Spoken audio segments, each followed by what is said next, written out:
আশেপাশের লোকরা কিন্তু ভালো চোখে দেখে না, এটা কিন্তু খেয়াল রাখি। তো আমাদের আশেপাশের যেহেতু আমাদের গ্রোথ বাড়তেছে, আমাদের শত্রু বাড়ি গেছে। রাষ্ট্রীয় কোনো বিষয় আমার সাবজেক্টে না থাকলে আমি এটা মাথা খাওয়া, কারণ আমাদের দেশ এত দ্রুত হয়ে যাচ্ছে, চায়না এবং জাপান, আমরা ওদেরকে ফলো করতেছি না, আমরা নিজেরাই করতেছি। আমার কাজ আমি করি, কিন্তু আমার ডেভেলপমেন্ট হচ্ছে, আপনি দেখতেছেন আমার ডেভেলপমেন্ট। তা আমি একটু অনুরোধ করবো, সাইবার ক্রাইম সবার কাছে এখন অ্যান্ড্রয়েড ফোন আছে, সাইবার ক্রাইমের কোনো প্রকারে জড়াবি না। আমি সাবজেক্ট বলি, আমি ফ্রিল্যান্স অ্যাসোসিয়েশনের সভাপতি আইসিটি ডিভিশনের। তো স্যার নির্বাচনের মাধ্যমে হচ্ছে প্রচুর পরিমাণে টাকা দিচ্ছে, এবং সাইবার ক্রাইমের উপরে আমি 2 থেকে 4টা প্রোগ্রাম করছি, এটা হচ্ছে জনদর্শন মন্ত্রণালয় ফান্ডে। তো আমি দেখছি যুবকদের সাথে দীর্ঘদিনে যুবকদের সাথে কাজ করবার, আরবান সোসাইটি মূলত প্রশিক্ষণমূলক কাজ করে, এর মধ্যে কম্পিউটার এবং হেলথ এটা নিয়ে বেশি করে। আর যুবকদের সাথে দীর্ঘদিন জড়িত, যুবকদের যে স্যার আছে অক্লান্ত পরিশ্রম করতে, এমন কোনো ডিপার্টমেন্ট নাই যে যুবকদের মধ্যে অবদান রাখতেছে। স্যারকে খুশি করার জন্য বলতেছি না, আপনারা তো জানেন অন্যান্য ডিপার্টমেন্ট গুলো, আমার ছোট বয়সে প্রিয় মানুষ রাসেলও জানে, এরকম যুবকদেরকে নিয়ে কেউ কাজ করে।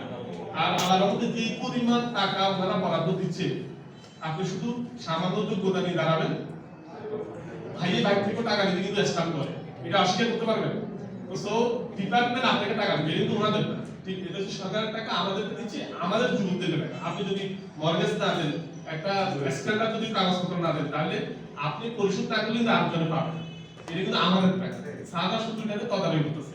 দেখা গেছে অনেক সময় বলে, স্যার আপনি ডিপার্টমেন্টে গেছি, আমি পাই না, এসে পাই না, আপনি নাইলে হবে। আমি ধরো আমি স্যারের কাছে কথা বলতেছি, তুমি লজিস্টিক সাপোর্ট নিয়ে যাও, ঠিক আছে? আর আমার একটা স্যার একজন আসতে একটু ছোট্ট অনুরোধ করি, সেটা হচ্ছে এই মুহূর্তে অনুরোধ করা ঠিক হবে কিনা জানি না, স্যার আমরা 2-4টা প্রোগ্রাম করছি, কিন্তু ওটা সার্টিফিকেট গুলা এই ডিপার্টমেন্ট থেকে নিয়মিত প্রশিক্ষণ শেষে দিয়ে দেয়, কিন্তু ইদানিং মানে হয়তো বা সার্টিফিকেট পেপারের কোনো সমস্যা হচ্ছে। আমি আমার স্যারজন আছে, যেহেতু সুযোগ আছে এখানে বলা, আপনারা আর যুবকদের ম্যাক্সিমাম এখানে এই ফেনী জেলার লোক, আপনারা আমাদের, আমি যেহেতু যুবকদের নিয়ে কাজ করি, আপনারা আমার এই সোসাইটি থেকে প্রশিক্ষণ এবং বিভিন্ন প্রশিক্ষণ রিলেটেড বিষয়ে যদি কোনো সময় পরামর্শ চান বা সুযোগ থাকে আপনাদের, আপনারা আসবেন, আপনাদের চলবে ক্লাস। আজকে যেহেতু আমাদের সচেতনতামূলক কর্মকাণ্ড, এটা তো স্বেচ্ছাসেবী সাধক এবং আমাদের যারা সংগঠন করে, আমাদের কোনো যাবো সাইবার ক্রাইমে জড়াবে না, বর্তমানে পরিস্থিতি ঘোরাটা করতে যাচ্ছে, এটা কোনো প্রকারে করা যাবে না। এখন ধরেন আজকে ফেনীতে কোনো রোল হচ্ছে, আপনি কি আসতে পারবেন ফেনীতে? কেন মানে স্কুলের জন্য আমার কাছে প্রশ্ন উত্তর আমার কাছে, আমি আসতে পারবো? ধরেন ডাক্তারপাড়া আমার হবে, ডাক্তারপাড়া থেকে এখানে আসতে পারবো না, যদি এখানে ধরেন পশুদের সামনে কোনো রোল হয়, হবে? কথা হচ্ছে এখন দেশ খুব ভালো আছে, খুব সচেতন থাকতে হবে।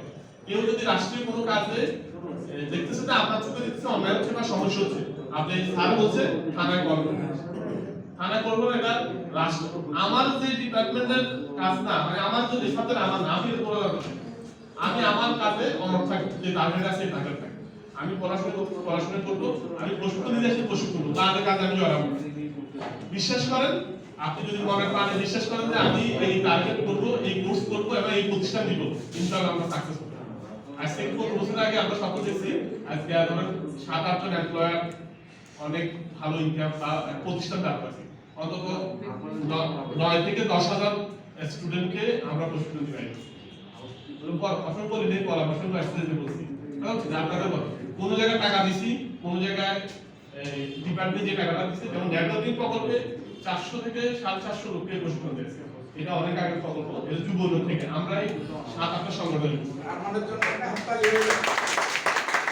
আমরা এই স্যারদেরকে এত ভালো চিনি, ওনারা মানে পারতেছে না, কিন্তু এত কাজ করার ইচ্ছা, কারণ আমরা খুব কাছ থেকে দেখছি, কথা হচ্ছে এটা কাছ থেকে দেখছি, অনেক থাকতেছে, ওনাদের অনেক ভালো ইচ্ছা আছে, হয়তো বা পারতেছে না, হাত পাতা ইচ্ছা থাকলে অনেক কিছু করতে পারে না, কিন্তু যুবকদেরকে নিয়ে এই ডিপার্টমেন্ট যে পরিমাণ কাজ করে অন্য কোনো ডিপার্টমেন্ট রাখা, অন্যান্য সাবজেক্ট করে, কিন্তু যুবকদেরকে নিয়ে শুধু আপনাদেরকে নিয়ে ওনারা ভাবতেছে।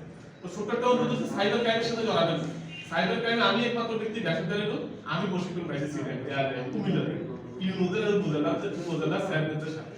তো আমি দেখছি আপনারা কি থাকে, ছোট্ট একটা অনুরোধ করবো, সামনে আরো জটিল অবস্থা আসবে, সচেতন থাকবেন, সচেতন থাকবেন। আমাদের রাজা যা সিদ্ধান্ত দেয়, আমরা এই রাজার আওতা আছি, কখনো কি হবে কিন্তু আমরা যে সেই পরিস্থিতি আছে, এটা আমরা ভালো দিকে দেখব এবং সচেতন থাকবো। আপনি যত কথা বলেন, এই তারিখ করে যখন জাম লাগে যায়, তখন সব গাড়ি দাঁড়ায়, কারণ আপনি অনেক বড়, আপনি কিন্তু থাকতে দিতে পারবেন, সুন্দর দাঁড়ায়। তো দেশের কোনো ব্যাপারে ব্যক্তি ব্যাপার নিতে পারবেন না এবং সামনে খুব সচেতন থাকতে হবে। কখন কি হবে, ইলেকশন হবে, যে হবে এটা আমাদের সাবজেক্ট না, আমরা ইলেকশন শুধু বলবো কথা বলছে ওই সাবজেক্ট আমার মধ্যে করবে না। আমি একটা করবো সাইবার ক্রাইমে কোনো কিছু না বুঝি শেয়ার করতে হবে, ঠিক আছে নি? শেয়ার তো স্যার আমাদেরকে একটা প্রশিক্ষণ দিয়েছে 20 মিনিটে যে কোনো ইয়াকে আসামিকে আমি স্যার সিলেক্ট করব। এটা স্যার আমাদের একটা প্রশিক্ষণে ইঞ্জিনিয়ার ছিল, যিনি সালাউদ্দিন কাদেরের পিসি থেকে তো স্যার রিপোর্ট পাই গেছে, ওই ইঞ্জিনিয়ার আসি আমাদেরকে একটা প্রশিক্ষণ দিয়েছে ডিসি অফিসে, ঠিক আছে নি? আপনাকে ধরা 20 মিনিটের কাজ, কিন্তু আপনি কত বড় অপরাধ করছেন এটার উপর ডিপেন্ড করবে যে আপনাকে এই মতো ধরে ফেলবে কিনা। কথা হচ্ছে কি আপনি অনুকূলে খারাপ করে দিবেন, অনুকূলে অনুকূল করে দিবেন, না না আপনাকে ধরা একদম ইজি, কিন্তু সরকার দেখতেছে আপনি এই মুহূর্তে কাটা কিনা। তবে আমার মনে হয় খামাকা কোনো রাষ্ট্রীয় লিডারকে আপনি খারাপ করতে পারবেন না। এটা সাবজেক্টে পড়েন, আপনি কে? আপনি স্টুডেন্ট মানুষ, আমি কেন বড় ধরনের কাজ নিয়ে মাথা খাওয়া? আমার উপজেলার বিষয় নিয়ে আমার উনি আছে একটা ডিপার্টমেন্ট আছে, এটা আমার কাজ না। আমার কাছে পড়াশোনা করা, যে ব্যবসা করি আমি ব্যবসাটা ভালোভাবে করবো, যে প্রশিক্ষণ নিচ্ছি এটা আমি ভালোভাবে করবো। কথা বুঝে গেছে? এটা তো আমার না, আমি কিছু পলিটিক্যাল সাইন্সে পড়াশোনা করছি, তো আপনি কেন রোডে যাই কথা হারাবেন? এটা তো আমরা সাবজেক্ট, আমরা সাবজেক্ট এখানে দেন। দেখতে একদিন আপনি সভাপতি হবেন, সেক্রেটারি হবেন, উপজেলা স্যার হবেন বা লিডার হবেন, এটা সাবজেক্টে নিয়ে। কিন্তু দেখেছে আমরা এতই মানে এই জায়গায় আমরা দুর্বল আছে, আমরা গড়ে সব খুলে করি।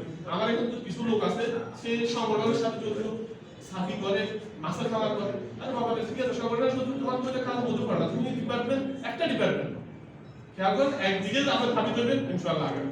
আর যুব উন্নয়নের সামনে প্রচুর পরিমাণে প্রশিক্ষণের আয়োজন আছে, স্যারদের সাথে সম্পর্ক রাখবেন, যোগাযোগ করবেন। আমাদের এখানে উপজেলা ওয়ারি যে অফিসারগুলো আছে ওগুলো খুব ভালো, আমরা চেষ্টা করতেছি তার উপজেলায় ভালো বসতে আসবে। যাক আমি অনেক সময় নিচ্ছি, ক্ষমা চাচ্ছি। আপনারা বিশেষ করে সামনের পরিস্থিতি কোনো খারাপ কিছু দেখলে আপনি আইন শৃঙ্খলার আওতায় এবং আমরা খুব ভালো চলতেছি এবং পাশের ভালো স্যার বলছে আমরা কিন্তু উপরে উঠে গেছি, আমরা ভারত থেকে মাথা পিছু একদম ভালো হয়েছে, ঠিক আছে নি? আমরা চাই না এবং আপনাদেরকে পিছনে ফেলতে বেশি সময় লাগবে। আমাদের এখানে গাড়ি হবে, আমাদের এখানে মোবাইল হচ্ছে, আমাদের এখানে মানে গাড়ির ইন্ডাস্ট্রি হবে, যেটা আমাদের যে জোনটা আপনাদের কাছে অনুরোধ করলে আপনারা এই জোনটা দেখে আসবেন যে আসলে আমরা কোন জায়গায় আছি। আর যে কোনো তথ্য ব্যাপারে অ্যান্ড্রয়েড সাইডে যদি আপনি চান্স দেন এটা চেঞ্জ হবে। তো আমি যদি বিপদে পড়ি আমার আশেপাশে কেউ আসবে না, খেয়াল করবেন কেউ আসবে না, কিছু দেখুন মা বাবা ভাই বোন ছাড়া আর কাছে গেলে লোক ছাড়া কেউ আপনাকে সহযোগ করবে, কোনো ঝামেলা করা যাবে না, ঠিক আছে নি? রাষ্ট্রীয় বিরুদ্ধে কিছু হবে বন্ধ করবে, ঠিক আছে? তো আমি আমাদের ঢাকা থেকে আমাদের স্যার আসছে, স্যারকে ছোট্ট একটা অনুরোধ করছি, স্যার আমাদের কিছু সার্টিফিকেট আছে এগুলো একটু দেখবেন, আর স্যারের জন্য একটু হাত তালি হোক, স্যারকে একটু আমার তরফ থেকে একটু হাত তালি হোক। আর যদি সম্বন্ধে আমরা অনেক অনুষ্ঠান আছে, যদি স্যার একটু সুযোগ দেন আমরা এগুলা আমার তরফ থেকে আপনাকে আমরা ডিপার্টমেন্টের লোক থেকে দেখা যাচ্ছে। আজকে যুব উন্নয়নের সামাজিক সচেতনমূলক কর্মকাণ্ড